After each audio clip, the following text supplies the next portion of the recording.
Hello, viewers. It's Ninja Michael from Review. Reading my 737 podcast. This is my 737 podcast. Like always, I'm going to speak very loudly, very clearly, and very slowly. Can't keep your understanding. Also, I'll try to do my best not to breach your heart by podcast recording as well, not to cause any RF feedback as well. And finally, if you're under 18, this podcast recording will change to adult language. Once again, if you're under 18, this podcast recording will change to adult language if you're under 18. Now, if you're over 18, then you have to watch this podcast recording. Now, with this everything else out the way, let's get into the topic now. Before I begin, I just finished watching the final episode of season 2 of X-Men 97. So basically, I just finished watching the final episode. Rewatching and watching the final episode of X-Men, the second season of X-Men 97. So basically, now, if you guys do it, so there's going to be some spoilers in here. So basically, if you guys have not finished watching the second season of X-Men, the second season of X-Men 97, please don't, I suggest you guys don't watch this video if you have not finished watching the whole second season yet. So basically, if you want to be spoiler free, don't watch this video. If you want to, whatever. So basically, understand if you guys have not watched the complete final season of X-Men. Not 97 season 2. Please don't watch this video.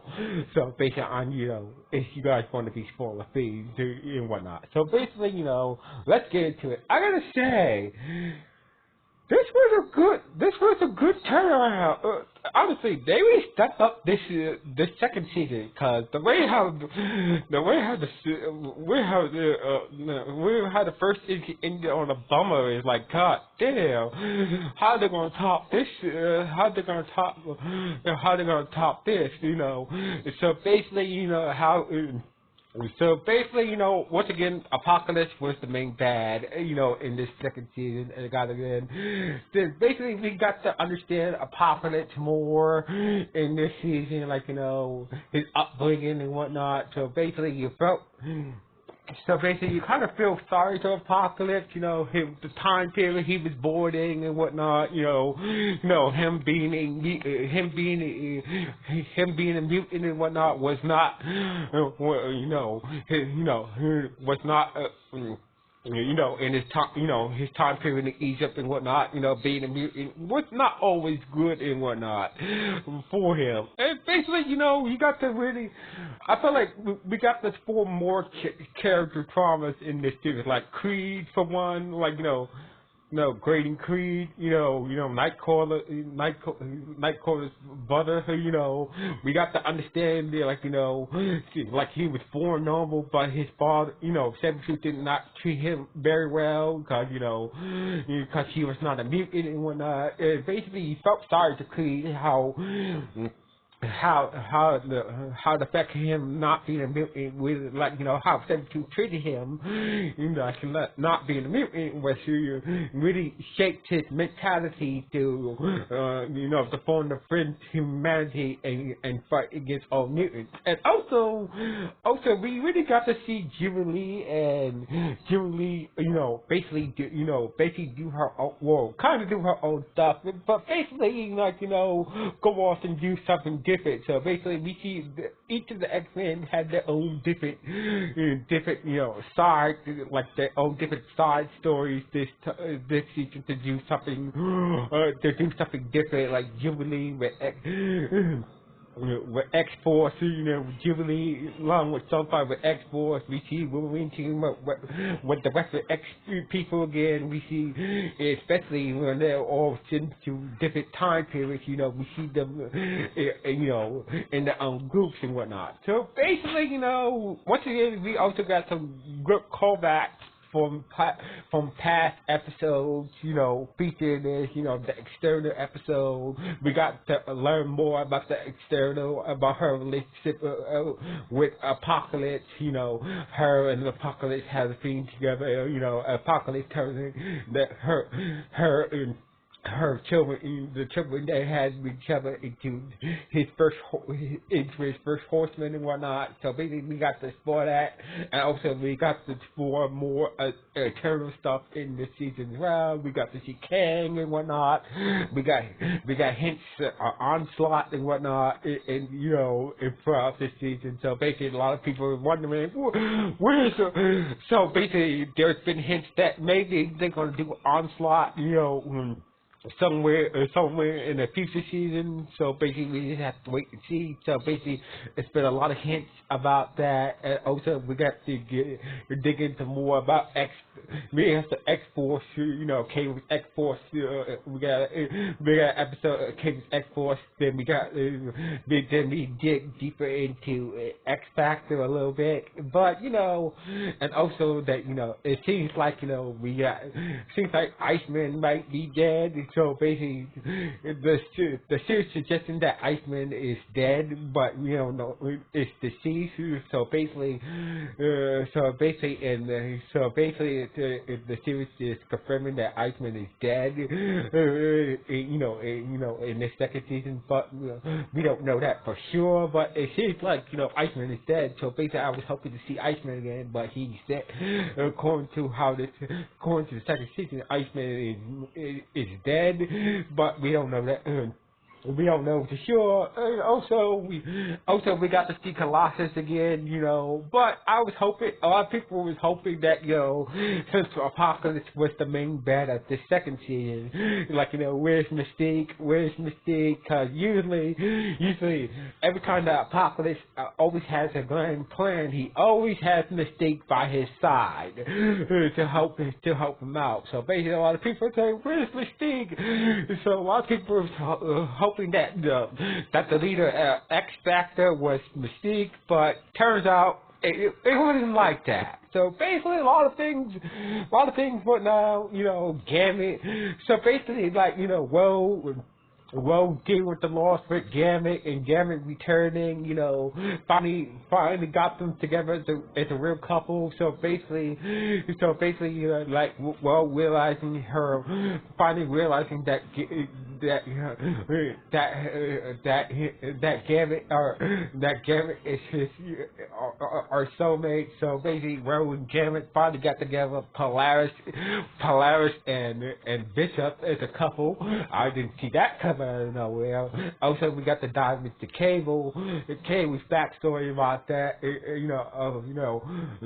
Relationship with Scott and Jean, so basically, with Scott and Jean, I like to see, we get to see that tonight. Display practices between Cable, Scott, and Jean and whatnot. Even though Jean is not technically, it's not Cable's father, it's not Cable's mother, but Margaret, Jean's clone is, Margaret Rowe is Cable's mother and whatnot. But Cable is still kind of dealing with that issue that he never really got to know his real mom, who is a clone of Jean and whatnot. So anyway, WSTs in this year, there was a lot of good moments and whatnot, basically Professor, with Magneto, I know that Magneto, so basically, we get to see Magneto trying to, doing good, trying to get to Apocalypse, trying to turn him to the good side, but the whole synthesis of that, trying to turn Apocalypse to the good side was not gonna work. So basically, Magneto seems like, for a minute I felt that Magneto was going to turn Apocalypse to the good side, but it didn't work out that way. The way that Magneto went out, at least he went out as a hero. It was saying how, so basically the death of Magneto really messed, Garrett really messed up Professor X's perception of Apocalypse, because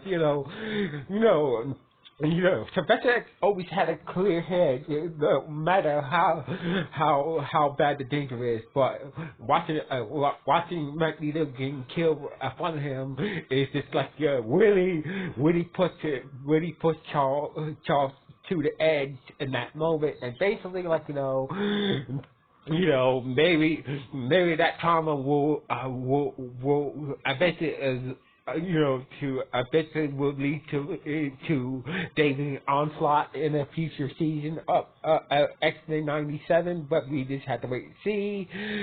Also it was good to see Nightcore. It was good to see Colossus. And more once again, it's the MVP of this season because because we got to see characters. More can when he shakes the powers, he can transform different characters. So basically, he was the king of cameos. You got to see Deadpool, Mr. Fantastic, and whatnot. Get some more shapeshifting powers and whatnot. So basically, R.I.P. to more. So a lot of people. Now, a lot of people don't know this about Morph. Morph was recently, in the original series, Morph was the original character made for the anime series just to be killed off. But in the first season, they kept him around. A lot of people started to like Morph, and basically, he was supposed to be in one season, but a lot of people liked it Morph. And basically, they kept them around after the first season of the wisdom of the X-Men animated series one and whatnot. So anyway. So basically, now that things are, now that things